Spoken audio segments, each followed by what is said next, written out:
जी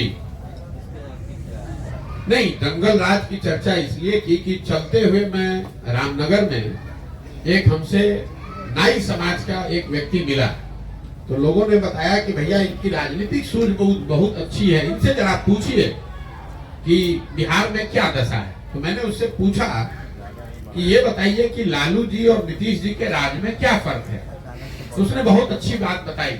मैंने जब पदयात्रा शुरू की थी तब, उसके बाद तो लोगों ने और बताया कि भैया लालू जी के राज और नीतीश के राज में फर्क कुछ नहीं है।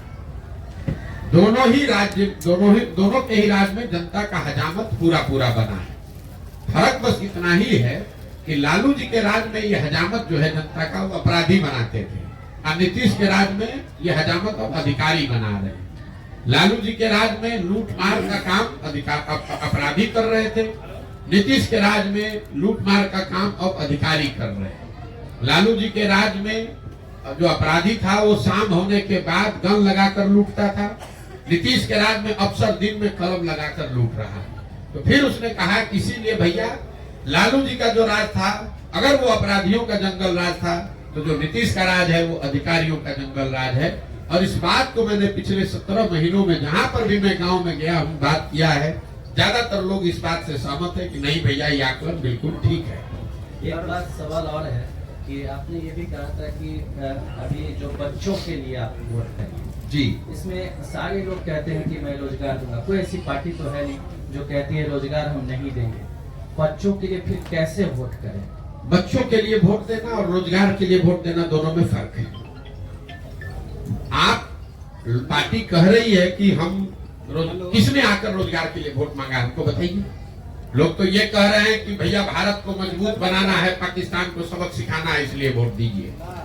लोगों ने कहा कि हमने पुलवामा कर दिया इसलिए वोट दीजिए। लोग ये कह रहे हैं कि तुम हमारी जाति के हो, तुमको आरक्षण देंगे इसलिए वोट दीजिए। लोग ये कह रहे हैं कि भाई भारत को मजबूत बनाना है इसलिए वोट दीजिए। लोग ये कह रहे हैं कि हमने मंदिर बना दिया इसलिए वोट दीजिए। लोग ये कह रहे हैं कि मुसलमान नहीं जीतना चाहिए इसलिए वोट दीजिए। लोग ये कह रहे हैं कि तुम हमारे बच्चे को इस बार मुख्यमंत्री बनाना है इसलिए वोट दीजिए। लोग कहाँ कह रहे हैं कि हम तुमको रोजगार देंगे इसलिए वोट दीजिए। मुझे कोई वक्तव्य किसी नेता का दिखा दीजिए। ये तो घोषणा पत्र में एक बात मेंशन किया है। आप मुझे बताइए किसी बिहार के नीतीश कुमार ने, लालू जी ने, नरेंद्र मोदी ने, लोग सैकड़ों भाषण यहाँ उन्होंने दिए हैं, मुझे निकाल कर दिखाइए जहां उन्होंने ये कहा हो कि मैं आपके बच्चों के पढ़ाई के लिए व्यवस्था कर रहा हूं, मैंने 5 वर्ष में किया है इसलिए मुझे वोट दीजिए। ये किसी ने नहीं कहा है, भ्रम मत पालिए। अरे आप सुन तो लीजिए। अगर मैं तो आपको कैमरे पे दावा कर रहा हूं, मोदी जी का भाषण आप मुझे सुना दीजिए जिसमें मोदी जी ने ये कहा है कि पिछले 5 वर्ष में हमने आपकी शिक्षा व्यवस्था, आपके बच्चों के पढ़ने की व्यवस्था कर दी इसलिए मुझे वोट दीजिए। मोदी जी ये कह रहे हैं कि हमने आपके 5 किलो राशन की व्यवस्था की है इसलिए वोट दीजिए। मैं कह रहा हूं कि 5 किलो राशन से आपका पेट भरेगा, आपके बच्चों का भविष्य नहीं सुधरेगा। दोनों में फर्क करना समझिए।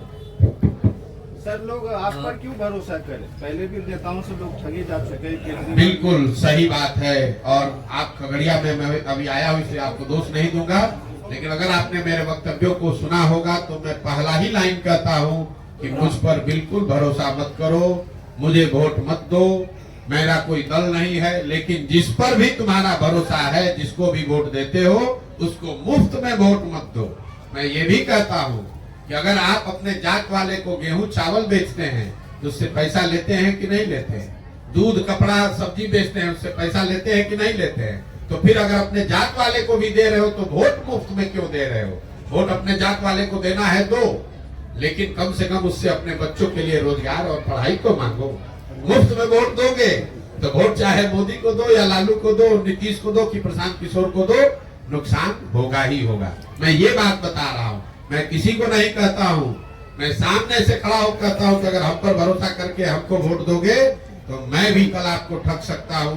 इसलिए भरोसा हम पर मत करो, अपने आप पर भरोसा करो, अपने बच्चों के लिए खड़े हो, अपने बच्चों का चेहरा देखकर वोट दो। मोदी, लालू, नीतीश, प्रशांत किशोर का चेहरा देखकर वोट मत दो। एक मिनट प्रशांत जी, हमको ये बता, अभी जिस तरह से कांग्रेस के नेताओं को हैदराबाद शिफ्ट किया गया, क्या नीतीश जी के लिए मुश्किल बढ़ेगी? देखिए, जब आप 42 विधायकों के साथ कुर्सी पर बैठे हैं तो आपकी प्राथमिकता और आपकी स्थिति कभी भी वो सरकार स्थिर हो ही नहीं सकती है। नीतीश कुमार जब 42 विधायक उनके जीते तो मैं आपको कैमरे पे कह रहा हूं 2020 में, तब मैं बंगाल में था, मेरी उनसे 2 बार बात हुई। मैंने उनको सुझाव भी दिया कि सर आप मुख्यमंत्री मत बनिए, 42 जब जनता ने आपको नहीं वोट दिया आप क्यों मुख्यमंत्री बन रहे हैं। और 5 बजे शाम तक ये कहते रहे नहीं बिल्कुल आप सही सलाह दे रहे हैं, मुझे मुख्यमंत्री नहीं बनना है। 6 बजते फिर पलट के भाजपा के साथ बना लिए। फिर उनको लगा कि भाजपा वाले, उन्होंने क्या कहा कि भाजपा वाले मेरा दल तोड़ रहे हैं इसलिए मैं भाजपा छोड़कर महागठबंधन में जा रहा हूं। वहां गए 1 साल में फिर वहां अकुलाहट होने लगी। अब कह रहे भैया महागठबंधन वाले आरजेडी वाले ठीक से काम नहीं करने दे रहे, इसलिए फिर वापस भाजपा में गए हैं। अब कोई उनसे ये पूछने वाला नहीं है कि अगर भाजपा वाले आपका दल तोड़ रहे थे साल भर पहले तो फिर उसी दल के साथ काहे गए हो। तो ये तो स्वाभाविक है, जब आपकी स्थिति कमजोर रहेगी तो आप सरकार चलाने से ज्यादा आपकी तो प्राथमिकता बस इतनी है कि आप कुर्सी पर बैठे रहे, चाहे कांग्रेस के साथ रहिए, भाजपा के साथ रहिए, आरजेडी के साथ रहिए। और ये बिहार का दुर्भाग्य है कि जब हम लोग को अपने रोजगार, पढ़ाई, पलायन पर चर्चा होनी चाहिए तो दिन रात यही चर्चा हो रही है कि कांग्रेस का आदमी कहां भागा, नीतीश कहां भागे, लालू कहां गए। अरे भैया कोई आ जाए, 35 वर्ष से इन चारों पार्टियों ने राज यहाँ किया है कि नहीं किया। यूपीए की सरकार रही है ना दिल्ली में, 10 वर्ष कांग्रेस वाले भी शासन में रहे हैं और 10 वर्ष से अभी मोदी जी भी शासन में हैं। आप जरा मुझे बताइए, बिहार से पलायन रुक गया, खगड़िया के में बच्चों की परिवारों की स्थिति सुधर गई। पहले 40 वर्ष कांग्रेस का शासन था, 15 वर्ष लालू जी थे, अभी 18 वर्ष से नीतीश कुमार है। बिहार 1990 में जब लालू जी मुख्यमंत्री बने तो देश का सबसे गरीब और पिछड़ा राज्य था। 2005 में जब लालू जी हटे, नीतीश कुमार मुख्यमंत्री बने तो भी देश का सबसे गरीब और पिछड़ा राज्य बिहार था। और आज 2023-24 में भी देश का सबसे गरीब और पिछड़ा राज्य बिहार ही है। हम लोग 28वें पर जो 1990 से पहले आए हैं, आज तक 28वें नंबर पर ही है, 27 नहीं हुए। सर हम पूछ रहे हैं पद यात्रा का जो है, सुना जाए सर, कहाँ से भी बिहार के युवा को तीनों पद यात्रा का जो आप कार्यक्रम कर रहे हैं, 17 महीना जो चल दिए और फिर आगे तक कार्यक्रम साल भर का है, इसका रिजल्ट क्या निकलने वाला है ये मैं जानना चाहता हूँ। रिजल्ट ये निकलने वाला है कि बिहार की जनता जो इन सारे दलों से त्रस्त है वो मिलकर एक नया दल बनाएगी। और मेरा ऐसा मानना है कि पदयात्रा के प्रभाव से समाज में एक बड़ा वर्ग खड़ा होगा और वो उन लोगों का चुनाव करेगा जिन पर उनका भरोसा होगा, जो उनके बच्चों के लिए, जिनको सुधारने, जिनके पास समाज की नजर में बिहार को सुधारने के लिए, उनके बच्चों के बेहतर भविष्य के लिए न सिर्फ जज्बा और नियत होगी बल्कि उनके पास उसको सुधारने का एक कार्यक्रम भी होगा। आज आप नीतीश कुमार, लालू यादव या अन्य पार्टियों के बारे में आप बोल रहे हैं ये योजना चल रहा है, ये योजना चल रहा है, लेकिन हम ये क्यों नहीं कहेंगे आप हजमौला देने का काम प्रशांत किशोर ही करते थे। अगर आपका सवाल पूछने का लहजा तो बड़ा अजीब सा है, लेकिन अगर आपका ये कहना है कि पहले हमने उनकी मदद की है तो आज उनका विरोध क्यों कर रहे हैं, ये जायज सवाल है। लोग सवाल आप, मैंने 2014-15 में नीतीश कुमार की मदद की थी, लेकिन 2014-15 के नीतीश कुमार में और आज के नीतीश कुमार में जमीन आसमान का फर्क है। मान्यवर, 2014-15 में जिस नीतीश कुमार की मैंने मदद की थी, ये वो नीतीश कुमार थे जिनके बारे में बिहार में एक बड़ा वर्ग मानता था कि ये आदमी बिहार को सुधारने की दिशा में काम कर रहा है, सुशासन बाबू उनको कहा जाता था। आज जिस नीतीश कुमार का मैं विरोध कर रहा हूँ, पूरे बिहार की जनता मान रही है कि इस आदमी को प्रशासन सुशासन से कोई मतलब नहीं है, अपने कुर्सी से मतलब है और इनका राज सुशासन का राज, सुशासन न होकर अपराधियों का जंगल राज है। 2014-15 में जिस नीतीश कुमार की मैंने मदद की थी वो नीतीश कुमार थे जिनका दल लोकसभा 2014 के चुनाव में नीतीश कुमार नहीं हारे थे, उनका दल हारा था। उनके पास 117 विधायक थे, लेकिन नीतीश कुमार ने राजनीतिक मोरालिटी के नाम पर पद से इस्तीफा दे दिया। आज जिस नीतीश कुमार का विरोध कर रहा हूं वो नीतीश कुमार है जो चुनाव हार गए हैं। 42 विधायक लेकर जुगाड़ लगाकर, कभी भाजपा का हाथ पकड़कर, कभी लालटेन पकड़कर कुर्सी पर चिपके हुए। और सबसे बड़ के बाद जिस नीतीश कुमार की 14-15 में मैंने मदद की थी, मैं वो नीतीश कुमार को जानता था जो गैसल पश्चिम बंगाल में जब रेल दुर्घटना हुई जिसमें करीब करीब 300 लोगों की मृत्यु हुई थी, उस रेल दुर्घटना के बाद नीतीश कुमार ने पद से, रेल मंत्री पद से इस्तीफा दे दिया। जब उन्होंने इस्तीफा दिया, वाजपेयी जी ने इस्तीफा को स्वीकार नहीं किया, तो नीतीश बाबू ने बयान दिया था कि जब हमारे कुर्सी पर रहते हुए 300 लोगों की मृत्यु हो गई तो मैं इस कुर्सी पर कैसे बैठूंगा। मैंने उस नीतीश कुमार का मदद किया था। जिस नीतीश कुमार का विरोध कर रहा हूं, ये वो नीतीश कुमार है कि कोरोना काल में हजारों बिहार के बच्चे, उनकी बलि चढ़ गई, उनकी दुखद मृत्यु हो गई, लाखों बच्चे मारे मारे फिर रहे थे। कोरोना पूरे देश पर संकट था, लेकिन जितना बड़ा संकट बिहार के लोगों को, बिहार के बच्चों को झेलना पड़ा, उतना बड़ा संकट किसी पे नहीं आया। और उस दौर में नीतीश कुमार 1 महीने तक अपने घर से बाहर नहीं निकले। इसलिए उस नीतीश कुमार का विरोध कर रहा हूं। और सबसे बड़ी बात जो आप अंत में समझ लीजिए, जिस लोकतंत्र में हम लोग रहते हैं, लोकतंत्र में 5 वर्ष में चुनाव होता है। क्यों? ये इसलिए होता है कि लोकतंत्र और संविधान आपको ये बताता है कि जिस दल और नेता, विचारधारा, जिस पर भी आपका भरोसा है, आप उसके साथ खड़े होइए, उसकी मदद कीजिए, उसको वोट दीजिए। लेकिन वो वोट, वो भरोसा 5 वर्ष के लिए है, जिंदगी भर की बंधुआ मजदूरी नहीं है। अगर आपके दिमाग से मैं चलूं, तब तो एक बार आपने वोट दे दिया तो जीवन भर के लिए वही आदमी रहिए, चुनाव कराने की जरूरत क्या है। महोदय, आप तो लोकतंत्र ही खत्म कर देंगे। एक बार आप दे दिए वोट मोदी जी को, तो फिर चुनाव का, फिर वोट बदलने का आपने अधिकार ही खो दिया आपके हिसाब से। तब तो एक बार मोदी जी बन गए प्रधानमंत्री, अब काहे के लिए वोट देने जाते हैं। और अगर मोदी जी ने काम नहीं किया, आपने वोट दूसरे को दिया, तो इसका मतलब क्या धोखा कर रहे हैं? आप धोखा नहीं कर रहे हैं। ये नागरिक होने के नाते आपका कर्तव्य है। इसी से लोकतंत्र चलता है। जब कोई अच्छा कर रहा है या आपका उस पर भरोसा है, तो आप उसके साथ खड़े होइए। जब वो अच्छा नहीं कर रहा है, तो जितनी ताकत से उसकी मदद की है, उतनी ही ताकत से उसको धक्का देकर बाहर भी हटाना, ये नागरिक की जिम्मेवारी है। हिंदुत्व के नाम पर, एक मिनट, हिंदुत्व के नाम पर वोट देने वाले जनता को आप कैसे काउंटर करेंगे जो विकास के मुद्दे को प्राथमिकता नहीं देती? मेरे भाई, ऐसा है, ये आपका भ्रम है कि हिंदुत्व के नाम पर या जाति के नाम पर ही वोट पड़ता है। मैंने शुरू में ही कहा, वोट 4 महत्वपूर्ण बिंदुओं पड़ते हैं, उसमें एक हिंदुत्व भी फैक्टर है। पूरे देश में 80% हिंदू रहते हैं। पिछले बार जब लोकसभा का चुनाव हुआ, भाजपा को इतनी बड़ी जीत मिली, तो भाजपा को कुल 38% वोट मिला है। 80% हिंदुओं के देश में अगर भाजपा को 38% वोट मिला है, इसका मतलब है कि आधे से ज्यादा हिंदुओं ने भाजपा को वोट नहीं दिया। तो काहे आप बेकार घबराए जा रहे हैं? आप कह रहे कैसे काउंटर करेंगे? हम काउंटर ऐसे करेंगे कि जो हिंदू भाजपा को वोट नहीं कर रहा है, उसको कहेंगे कि तुम आओ और इस नए विकल्प में जुड़ो। और उसके साथ साथ जो हिंदू भाजपा को वोट दे रहे हैं, उनको भी कह रहे हैं कि तुम हिंदू होने के नाम पर कितना दिन वोट देते रहोगे, अपने बच्चों के लिए, रोजगार और पढ़ाई के लिए वोट करो। प्रशांत जी की नजर में बिहार में नया विकल्प क्या है? नया विकल्प बिहार के लोगों के द्वारा मिलकर बनाए जाने वाला वो बनाए जाने वाला दल है, जो यहाँ बिहार में सही मायनों में जनता का राज कायम करे और लोगों को ये जो राजनीतिक बंधुआ मजदूरी है, जहां लोग भाजपा के डर से लालू और लालू के डर से भाजपा को वोट देने के लिए बाध्य हैं, इस राजनीतिक गुलामी से, राजनीतिक बंधुआ मजदूरी से बाहर निकालें, ये मेरा रास्ता है। क्या लोकसभा चुनाव से पहले पार्टी का अनाउंस करेंगे प्रशांत किशोर? क्या लोकसभा चुनाव से पहले हमने एक बार जो बात कह दी, उससे हम डिगेंगे नहीं। पदयात्रा जब शुरू हुई, उसके 6 महीना पहले 5 मई 2022 को पटना के प्रेस वार्ता में हमने बताया कि पार्टी पदयात्रा खत्म होने के बाद ही बनेगी और इसका कोई समय निश्चित नहीं है।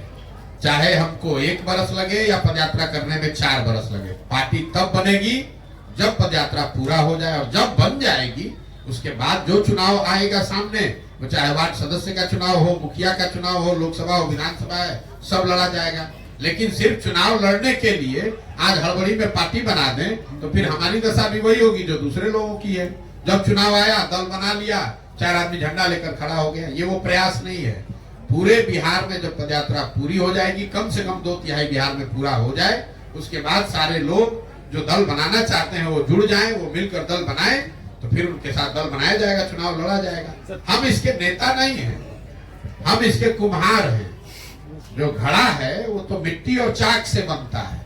कुम्हार कितना भी होशियार हो, अगर मिट्टी, बढ़िया मिट्टी और चाक ना हो तो घड़ा नहीं बन सकता है। बिहार में हम पदयात्रा के जरिए वो मिट्टी, वो अच्छी मिट्टी और चाक ढूंढ रहे हैं। और अपने अनुभव से उस मिट्टी को गूंद कर उस चाक पर थोड़ा सा उसको सहारा देंगे और वो बढ़िया घड़ा बनकर आएगा। आप चिंता मत कीजिए। तेजस्वी यादव बोल रहे हैं कि जदयू 2024 में खत्म हो जाएगी, इसमें आप क्या कहना चाहेंगे? तेजस्वी यादव काहे पाला बदल के गए थे जदयू के साथ? भाई नीतीश कुमार पलटू राम है, ये तो पूरा बिहार का बच्चा बच्चा जानता है। लेकिन अभी जो हुआ उससे ये भी पता चला कि मोदी और अमित शाह भी उतने ही बड़े पलटू राम हैं। अभी तो अमित शाह ने आकर बिहार में आज से कुछ महीने पहले कहा कि भाई बिहार के एक एक आदमी कान खोलकर सुन लो, नीतीश कुमार के लिए भाजपा के दरवाजे हमेशा के लिए बंद हैं। और अभी मजाक क्या हो रहा है कि नीतीश अमित शाह ने दरवाजा तो ठीक बंद किया, खाली उसमें छिटकिनी लगाना भूल गए, फिर पलट के नीतीश के साथ चले गए। तो अगर नीतीश कुमार आरजेडी से पलट कर भाजपा में गए तो भाजपा वाले भी तो पलट कर गए हैं। यही हाल तेजस्वी यादव का है। अभी साल भर पहले नीतीश कुमार को पलटू राम बता रहे थे, जैसे ही नीतीश कुमार ने उप मुख्यमंत्री बनाया तो उनको विकास का मसीहा बताने लगे। जब विपक्ष में थे तो उनको शराब में उनको माफियागिरी दिख रही थी। नीतीश कुमार शराब माफिया के सरदार दिख रहे थे, उनको उप मुख्यमंत्री बना दिया तो बस उनको नीतीश कुमार में अपना राजनीतिक गुरु दिखने लगा। तो सिर्फ नीतीश कुमार पलटू राम नहीं है, नीतीश कुमार तो पलटू राम के सरदार हैं, लेकिन इसमें सब पलटू राम है। मुझे ये बताइए भाजपा के लोग, सम्राट चौधरी भी आते हैं। भैया भाजपा के सम्राट चौधरी क्या विशाख है समाज? भाई आप मैं अमित शाह की बात कर रहा हूँ। तब भाई नीतीश जी ने, मैं आपको एक और बात बताऊं, नीतीश जी ने विधानसभा में एक बड़ा वल्गर स्टेटमेंट दिया था महिलाओं को लेकर। प्रधानमंत्री मध्य प्रदेश में प्रचार कर रहे थे तो उन्होंने मध्य प्रदेश में महिलाओं को कहा कि जिस दल के लोग इस तरह की महिलाओं के बारे में टिप्पणी करते हैं उनको सजा मिलनी चाहिए कि नहीं मिलनी चाहिए। वही मोदी जी सजा के तौर पर नीतीश कुमार को बिहार की महिलाओं का मुख्यमंत्री बना दिए। देखिए ऐसा है, ये बिहार का दुर्भाग्य है। लालू नीतीश ने जो किया वो तो किया ही पिछले 30-35 वर्ष में, लेकिन कांग्रेस और भाजपा यहाँ इतनी बड़ी दोषी पार्टी है बिहार की बर्बादी के लिए। पहले 15 साल लालू जी को बिहार की जनता ने नहीं जिताया था। बिहार की जनता ने लालू जी को सिर्फ अकेले अपने दम पर एक बार जिताया है। बाकी सारे समय 20-25 सांसदों के लालच में कांग्रेस ने लालू जी को बिहार में जो जंगल राज चलाया उसके लिए कांग्रेस भी उतनी ही जिम्मेवार है। तो जो काम कांग्रेस ने लालू जी के साथ किया वही काम भाजपा आज नीतीश के साथ कर रही है। नीतीश कुमार को यहाँ कुर्सी पे बैठाए रखो, बिहार की जनता चाहे जितना दिक्कत में पड़े अपना 30-35 सांसद यहाँ से जीत कर जाए और हम लोग दिल्ली में राज करते रहे।